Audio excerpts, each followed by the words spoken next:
Hi అండి. నేను సాంబార్ అయితే ఎప్పుడూ కూడా ఇదే ప్రాసెస్లో పెడతా. నానికి చాలా ఇష్టం. ఎప్పుడు కూడా ఉంటే రెండో రోజు కూడా తింటాడు. ఇంకా ఉంటే పెట్టు అంటాడు. ఇంకా అక్కడితో ఖతం చేస్తాను. యాక్చువల్గా సాంబార్కి నాకు కావాల్సి టేస్ట్గా ఉండే ఏంటి అని అంటే ములక్కాయ, బెండకాయ, వంకాయ, దొండకాయ, సొరకాయ, అలాగే టమాటా, ఉల్లిపాయ, క్యారెట్ అనేది ఖచ్చితంగా వేస్తాం కదా. టేస్ట్ అయితే చాలా అంటే చాలా బాగుంటుంది. ఉప్పు, కారం, పసుపు వేసిన తర్వాత పప్పు కూడా వేసి ఒక ఉడికిన తర్వాత ఈ చింతపండు పులుపు వేస్తే చాలా అంటే చాలా టేస్ట్ వస్తుంది. చాలామంది అన్ని కలిపేసి పెట్టేస్తారు. అట్లా కాకుండా ఇలా ట్రై చేసి చూడండి. టేస్ట్ కనుక బాగుంటే కామెంట్ బాక్స్లో కామెంట్ చేయండి, ఎలా ఉందో చెప్పండి.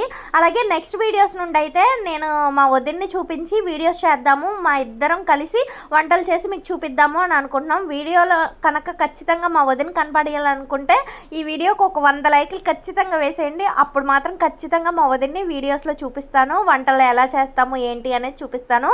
అలాగే నా వీడియోస్ కొత్తగా చూస్తే లైక్ చేసి షేర్ చేసి సబ్స్క్రైబ్ చేసుకోండి. Bye bye.